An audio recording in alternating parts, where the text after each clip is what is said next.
Good morning student, Pooja ma'am here. Your next chapter fourth chapter हमारा already हो चुका है। अब हम फिफ्थ चैप्टर का फर्स्ट लेक्चर है। फिफ्थ चैप्टर में क्या है आपके पास? Arithmetic progression. अरिथमेटिक प्रोग्रेशन होती क्या है? An arithmetic progression is a list of numbers in which each term is obtain by adding a fix number to the preceding term except the first term. क्या arithmetic progression क्या होती है? ऐसे numbers की list होती है जिसमें हम क्या करते हैं, हर अगली टर्म को पिछली टर्म में कुछ एक फ़िक्स नंबर ऐड करते हैं। एक्सेप्ट फर्स्ट टर्म क्यों लिखा है? क्योंकि फर्स्ट टर्म तो खुद ही फर्स्ट टर्म है, उससे हम नेक्स्ट टर्म बनाएंगे। ठीक है, तो फिक्स नंबर जो होता है उसको हम बोलते हैं कॉमन डिफरेंस। वो आपका पॉजिटिव भी हो सकता है, नेगेटिव भी हो सकता है, या ज़ीरो भी हो सकता है। तो अगर हम अरिथमेटिक प्रोग्रेशन की बात करें, जनरल्स की अगर हम लिस्ट ऑफ नंबर्स लिखें तो जनरल फॉर्म क्या होती है? ए प्लस डी, ए प्लस टू डी, ए प्लस थ्री डी, कॉन्टीन्यू। जहाँ पे ए क्या है? इसकी फर्स्ट टर्म है। हर एक नंबर को टर्म बोल देते हैं। ठीक है, मैंने वहाँ डेफिनेशन में आपको बताया नहीं। फर्स्ट टर्म क्या होती है? जैसे फर्स्ट नंबर को बोल दिया, सेकंड टर्म सेकंड नंबर। ठीक, तो ए हमारे पास फर्स्ट टर्म हो गई। अब इसमें क्या है, हमारे पास सब में डी आ रहा है, तो इसमें कॉमन डिफरेंस डी होगा, क्योंकि देखो ए प्लस डी माइनस ए करेंगे तो भी डी आएगा। मतलब इसमें डी ऐड करके बना है ये, इसमें डी ऐड करके नेक्स्ट टर्म बनी है, इसमें डी ऐड करके ये नेक्स्ट टर्म बनी है। तो उसने वही बोला है, हर टर्म में पिछली टर्म में डी ऐड करके नेक्स्ट टर्म बनती है। तो फर्स्ट टर्म तो खुद ही एक फर्स्ट टर्म है, इससे नेक्स्ट टर्म बन रही है। तो डी कॉमन डिफरेंस है, ए फर्स्ट टर्म है। अगर ये सीरीज़ कॉन्टीन्यू है तो इसको बोलते हैं इनफाइनाइट।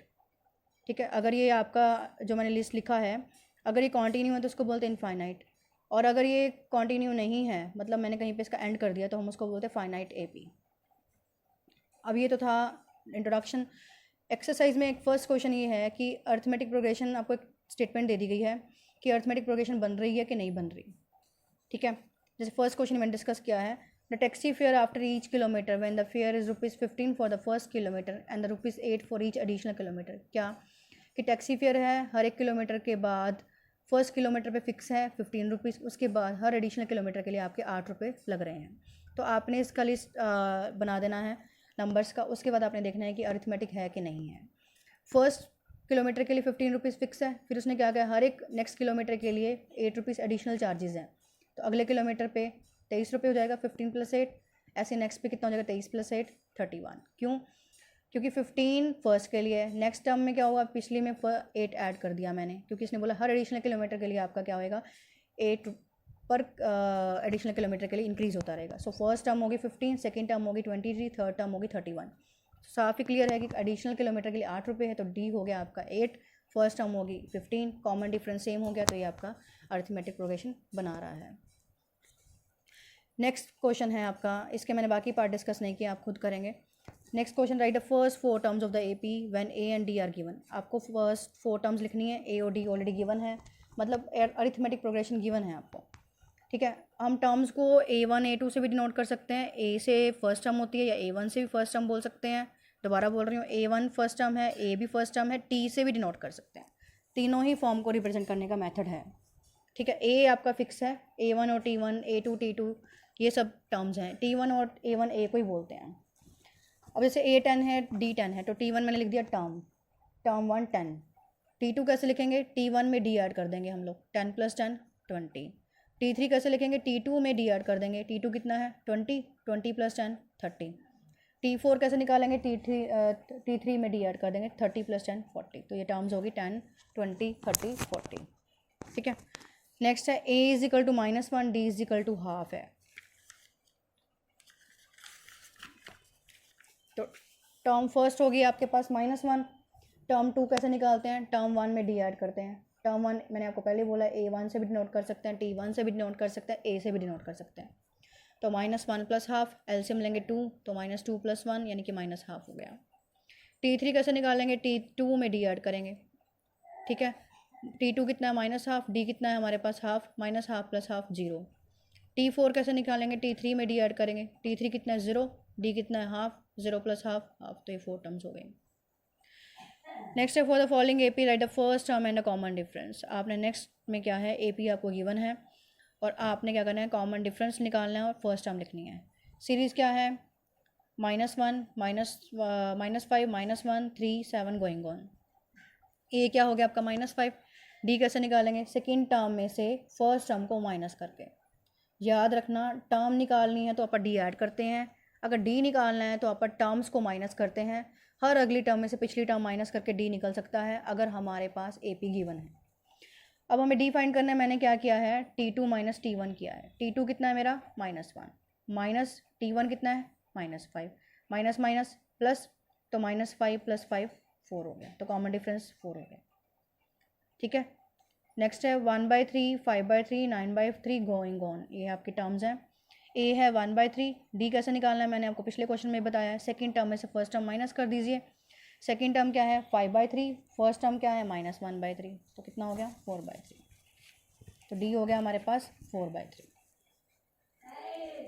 नेक्स्ट है which of the following are APs, find d and write 3 more terms.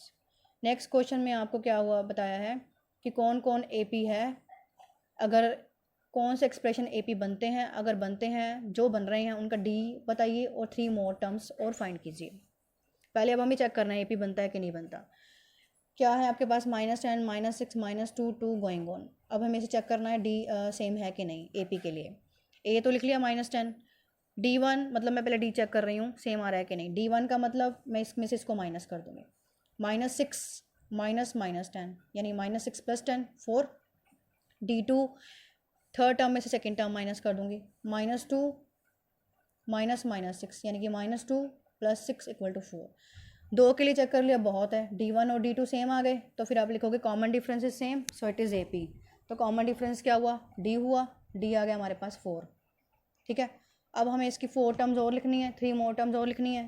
4 हमें दी हुई हैं, 5th टर्म कैसे निकलेगी, 4th टर्म में D ऐड कर देंगे। 4th टर्म क्या है 2, 2 में D ऐड करेंगे कितना बनेगा 2 + 4 6। इसी तरह T6 निकालना है, इसमें D ऐड कर देंगे कितना आएगा 10, T7 इसमें D ऐड कर देंगे 14, T8 इसमें D ऐड कर देंगे 18। तो इस तरह से हमारे पास AP फॉर्म हो जाएगी।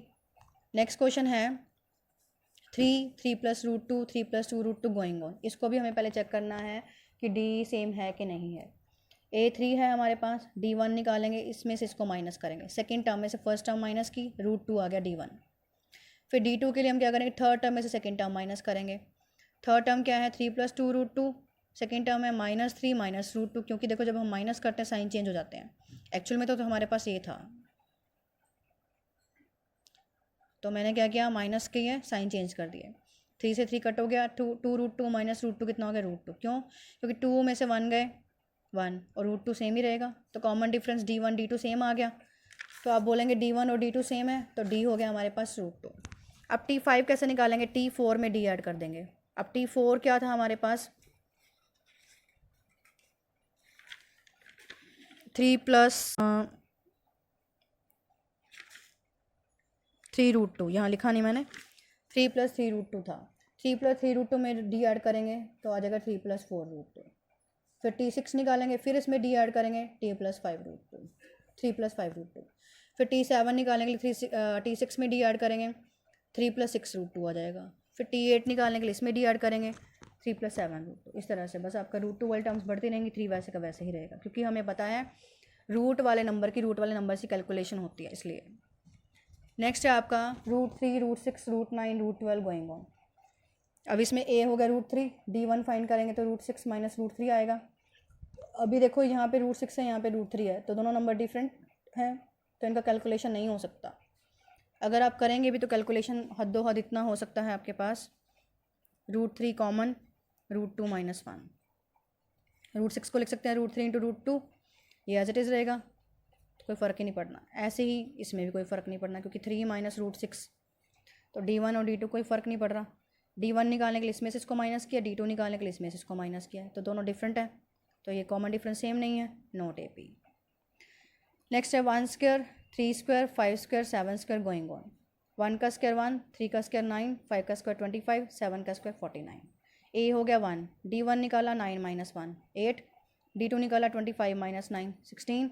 अब D1 और D2 तो सेम है ही नहीं, ठीक, तो हम क्या कहेंगे common difference is not same, so this is not AP। तो इस तरह की बहुत सी प्रॉब्लम्स आप करेंगे, सक्सेस को कंप्लीट करेंगे। Thank you.